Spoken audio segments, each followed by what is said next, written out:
Siná vendió los zapatos del esclavo, pero lo que se cosió a la suela cuenta una historia. Capítulo 1, Solar dos Cárvalos. El sol de la tarde caía con fuerza sobre Solar dos Cárvalos, una finca cafetera en el interior de Minas Gerais, donde el aire olía a tierra mojada y a humo de bombonas. En la terraza, sentada en su mecedora, doña Eulalia de Almeida, Siná, observaba a los esclavos lavando ropa en el tanque de piedra.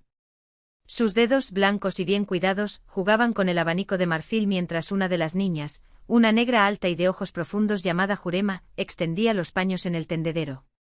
Esta esclava tiene manos de hada, pensó Siná, admirando la forma en que Jurema dobló la sábana sin una sola arruga. Pero las manos de hadas no pagan las deudas. Su marido, el coronel Bastos, había muerto hacía 3 meses, dejando la finca hundida en hipotecas. Los acreedores llamaban a la puerta y lo único que quedaba de valor eran los esclavos. Pero vender gente era un negocio sucio y Siná, aunque cruel cuando era necesario, todavía conservaba su orgullo.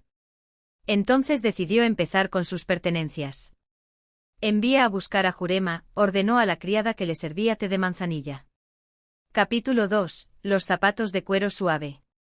Jurema llegó con la cabeza gacha y los pies descalzos ligeramente hundidos en la tierra apisonada. Siná la observó largo rato antes de hablar. «Tienes unos zapatos, ¿no? Los de cuero que le regaló el difunto coronel el año pasado». Jurema sintió que se le encogía el corazón. Esos zapatos fueron el único recordatorio de un breve momento de bondad, o tal vez de culpa, por parte de su antiguo maestro. Los guardaba debajo de su colchón de paja, envueltos en un paño, porque sabía que algún día se los quitarían. «Sí, señorita. Tráelos aquí. Los venderé en la ciudad. Una señora como yo no puede usar zapatos de esclava, pero aún así le quedan bien a alguna pobrecita». Jurema tragó saliva. No fue por los zapatos en sí, casi nunca los usaba, los guardaba como un tesoro, sino por lo que se escondía dentro de ellos. «Sí, señorita», repitió y salió corriendo antes de que le brotaran las lágrimas. Capítulo 3, El secreto cosido en la suela. En las dependencias de los esclavos, a la luz parpadeante de una lámpara, Jurema desabrochó con cuidado las costuras de la suela derecha. Allí, entre el cuero y el acolchado, había un pequeño fardo de tela encerada, cosida con hilo grueso. Dentro un papel amarillento con letras minúsculas, escrito apresuradamente. «Para quien encuentre esto, mi nombre es Luisa. Fui robada de mi tierra, en Mozambique, cuando tenía 12 años. Mi madre me enseñó que un día llegaría la libertad y que debía dejar un rastro. Si lees esto, sabrás que existí. Que amé. Que volví a soñar con el mar. Y que, si Dios quiere, un día mis huesos reposarán donde salga el sol». Debajo había un mapa rudimentario, dibujado con carboncillo, una ruta que comenzaba en el puerto de Lorenzo Márquez y terminaba en un pueblo llamado Mazamba. Y en la esquina un nombre, Nanga Mabambo, el hombre que, según la tradición, podía liberar a los esclavos que lograban alcanzarlo. Jurema no sabía leer, pero conocía esa historia. Luisa había sido la esclava más antigua de la finca, una mujer que hablaba con los espíritus y que, antes de morir, regalaba sus zapatos con un secreto. Un día alguien encontrará esto. Y cuando lo encuentres, sabrás que no nacimos para ser esclavos. Ahora Siná iba a vender los zapatos. ¿Qué pasaría si el nuevo propietario descubriera lo que había dentro? Capítulo 4, La venta en la feria. Al día siguiente, Siná llevó los zapatos a la feria de Ouro Preto. El comerciante, un hombre gordo llamado Seu Delfino, examinó el cuero con ojos expertos. «Buen trabajo, señorita. Quien hizo estos zapatos tenía mano ligera. Ella era una esclava mía. Ya está muerto. Se notaba que era hábil. Doy 5.000 reis». 10, respondió Siná fingiendo indiferencia. Regatearon hasta llegar a los 8.000 reis. Cuando el dinero cambió de manos, Siná sintió un alivio momentáneo. «Ahora necesitamos vender Jurema». Pero mientras el señor Delfino envolvía los zapatos en papel de estraza, un niño negro de unos 10 años, hijo de un verdulero, chocó contra la mesa, provocando la caída del paquete. Los zapatos se abrieron y algo brilló en el suelo, una pequeña moneda de plata cosida en la suela izquierda. «¿Qué es esto aquí, señorita?», preguntó el niño, recogiendo la moneda. Siná se quedó helado. «¿Acuñar?». ¿Qué moneda? El señor Delfino le dio la vuelta al zapato y examinó las costuras. Con una navaja cortó el hilo y quitó la tela. Rado. Parece que hay más aquí. Capítulo 5. El descubrimiento. El papel se desdobló en las manos del comerciante. Frunció el ceño intentando descifrar las letras. Para cualquiera que encuentre esto, leyó en voz alta. Sina cogió el papel y sus ojos recorrieron las líneas con creciente ira. ¿Qué es esta herejía? Susurró sintiendo su sangre hervir. El señor Delfino, al darse cuenta de que allí había algo más valioso que un par de zapatos, intentó recuperar el papel. Esto podría ser importante, señorita. Tiene un nombre, tiene un mapa. Es brujería. Gritó, rompiendo el papel en pedazos. Nadie puede saber sobre esto. Pero el chico ya lo había visto. Y lo más importante, el verdulero, su madre también. Capítulo 6. La red del silencio. Esa noche, mientras Sina dormía, Jurema se escapó. No estaba solo. La verdulera Mae Benedita era una de las líderes de una red clandestina que ayudaba a escapar a los esclavos. Ella conocía el mapa. Sabía quién era Nanga Mabambo. Y más que nada, entendí el poder de esas palabras. Luisa dejó un rastro, le dijo a Jurema, mientras los dos se escondían en un sótano debajo de una iglesia abandonada. Y ahora vamos a seguir adelante. Pero Sina no era tonto. Al amanecer, cuando descubrió la fuga, envió a sus secuaces tras Jurema. Y peor aún, buscó el papel roto en la basura, intentando reconstruirlo. Capítulo 7. El camino a Mazamba. Jurema y Mae Benedita viajaron durante semanas siguiendo el mapa de Luisa. Pasaron por quilombos escondidos, donde los esclavos fugitivos los alimentaron y les dieron refugio. En una noche de luna llena, encontraron a un anciano con cicatrices rituales en el rostro, sentado a la orilla de un río.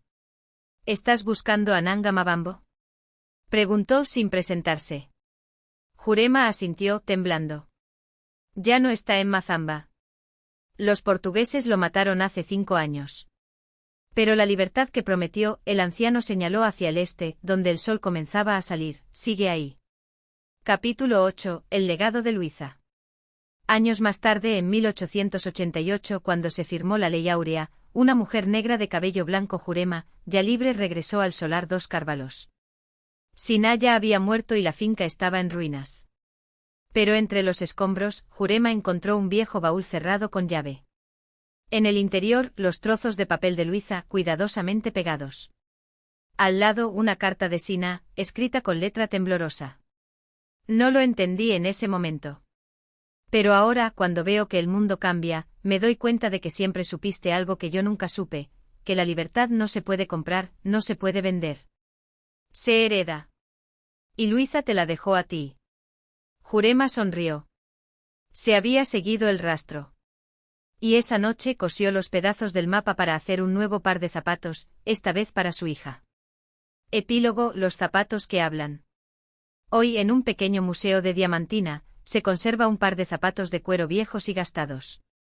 En la suela un cartel dice: estos zapatos pertenecían a Luisa, una esclava mozambiqueña. Dentro de ellos, ella escondía su historia y la esperanza de que, algún día, alguien la encontraría. Y si acercas el oído lo suficiente, aún podrás oír el murmullo del mar. Fin. Inspirado en historias reales de resistencia negra en Brasil, donde objetos cotidianos, como zapatos, collares y telas, se utilizaban para almacenar recuerdos, mapas y mensajes de libertad. Los zapatos permanecieron en la vitrina durante años, hasta que una tarde de lluvia ligera, cuando el museo estaba casi vacío, una chica de trenzas apretadas y ojos oscuros se paró frente a ellos.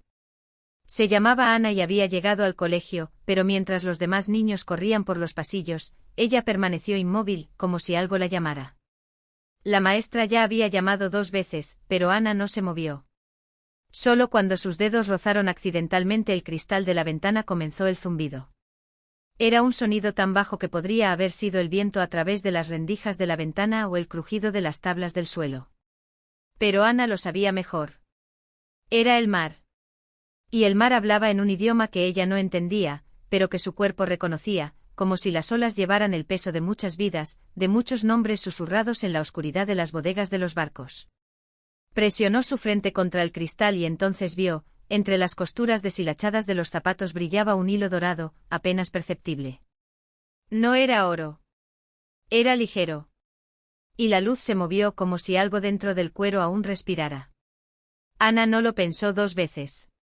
Esperó hasta que la maestra le dio la espalda y deslizó su mano sobre el cerrojo de la ventana que, curiosamente, cedió sin resistencia.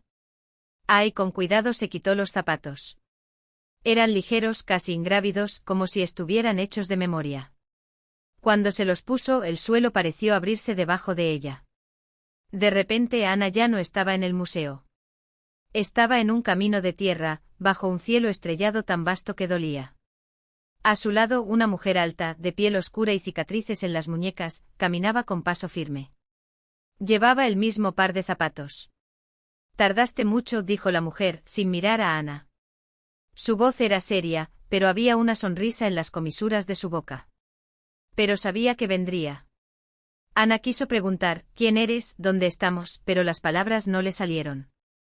En cambio sintió que las suelas de sus zapatos ardían levemente, como si el cuero estuviera ardiendo. Estos zapatos no son solo para caminar, continuó la mujer, volviéndose ahora hacia ella. Sus ojos brillaban como brasas. Son para recordar. Y encontrar. Fue entonces cuando Ana notó las otras figuras en el camino, sombras que se movían silenciosamente, algunas con cadenas en los tobillos, otras con cicatrices en la espalda, todos caminando en la misma dirección. Ninguno de ellos habló, pero Ana escuchó sus voces dentro de su propia cabeza, como un coro de aguas lejanas. La verdad no se puede comprar, no se puede vender, repitió la mujer extendiendo la mano. Se hereda. Y ahora te toca a ti llevarlo. Ana se miró los pies. Los zapatos ya no estaban viejos ni gastados.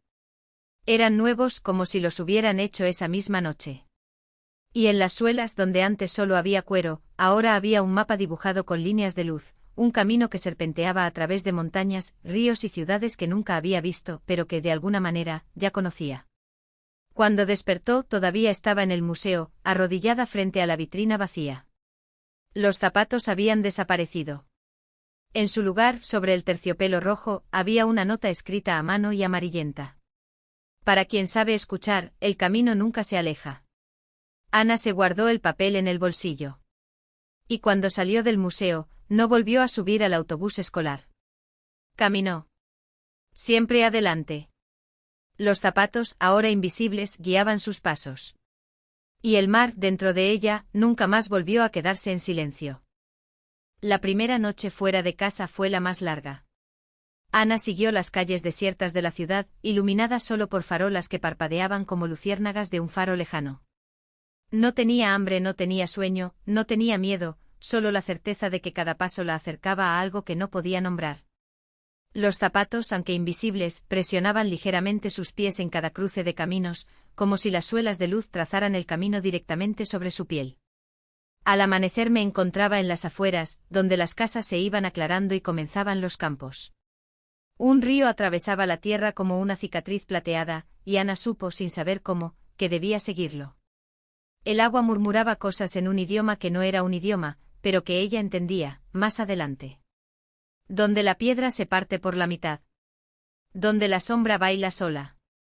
Durante 3 días caminó por la orilla, comiendo frutas silvestres y durmiendo bajo árboles cuyas ramas se inclinaban para protegerla. Al 4.º día el río se ensanchó y las aguas se oscurecieron, como si tuvieran algo en el fondo. Fue entonces cuando vio el puente, o lo que quedaba de él. Piedras derrumbadas, madera podrida y, en el centro, una única losa intacta, suspendida sobre el abismo. Del otro lado, la montaña se elevaba abruptamente, sus laderas cubiertas por una niebla que no se disipaba. Ana no dudó. Pisó la losa y cuando llegó a la mitad del camino, la piedra empezó a temblar. No fue el viento ni su peso. Era el puente respirando. Debajo de sus pies, las fisuras se iluminaron con el mismo brillo que las suelas de sus zapatos y por un instante vio no el río debajo, sino un cielo invertido, donde constelaciones desconocidas giraban en espiral. Una voz, o tal vez solo el eco de su propia sangre, susurró, aquí uno elige. O cae o vuela. Ella eligió volar. Cuando abrió los ojos, estaba del otro lado. La niebla se cerró tras ella como una cortina y el puente desapareció. Delante de él, un sendero sinuoso conducía a la montaña, marcado por piedras blancas que brillaban débilmente como huesos a la luz de la luna. Ana empezó a subir. A medida que ganaba altitud, el aire se hacía más denso, lleno del olor a tierra húmeda y algo más, metal, sal, el olor eléctrico de una tormenta a punto de estallar. En lo alto de un acantilado, encontró una cueva. No era una cueva cualquiera, sus paredes eran lisas como talladas por manos precisas, y en el centro. Un lago negro reflejaba no el techo, sino el cielo nocturno, aunque era mediodía. En medio de las aguas flotaba un pequeño barco, hecho de corteza de árbol y cuerdas de cabello humano. Ana entró. El barco no se balanceó bajo su peso. Remaba con las manos y la barca se deslizaba sola, como si conociera el camino. El lago era más profundo de lo que parecía, o tal vez no tenía fondo. Cuanto más avanzaba, más se movían las estrellas en el reflejo del agua, hasta formar un solo punto de luz frente a él. Cuando tocó ese punto, la superficie se abrió. Cayó en un salón de espejos. Cada una reflejaba una versión diferente de sí misma. Ana a los 10 años, con una concha en la oreja; Ana a los 16 años, llorando en el baño de un colegio; Ana mayor con cicatrices en las manos y una sonrisa que no era de alegría, sino de conocimiento. Y luego en el último espejo una figura que no era ella, o que eran todos ellos a la vez. Una mujer con ojos marea bajos y piel que cambiaba de color como agua bajo la luna. «Viniste», dijo la mujer, aunque sus labios no se movían. Finalmente. Ana supo sin que se lo dijeran, que aquel era el guardián del camino de las aguas perdidas. Y que los zapatos habían sido una vocación, no un regalo. «¿Qué quieres de mí?», preguntó, y su voz sonó como el sonido de olas rompiendo contra rocas distantes. La mujer extendió su mano. En su palma descansaba una llave de hueso, tan liviana que parecía hecha de aire. «El mar que llevas dentro no es solo tuyo. Es una puerta. Y cada puerta necesita una llave». Ana tomó la llave. Al instante los espejos se hicieron añicos y el pasillo se derrumbó en fragmentos de luz. Cuando despertó estaba tumbada en la playa de su pueblo natal, el mismo donde años antes había encontrado la concha que susurraba su nombre. Pero ahora la playa era diferente. El mar había retrocedido kilómetros, dejando al descubierto un camino de piedras negras que serpenteaba hacia el horizonte. Y al final de ese camino, algo esperaba. No una persona. No es un lugar. Una elección.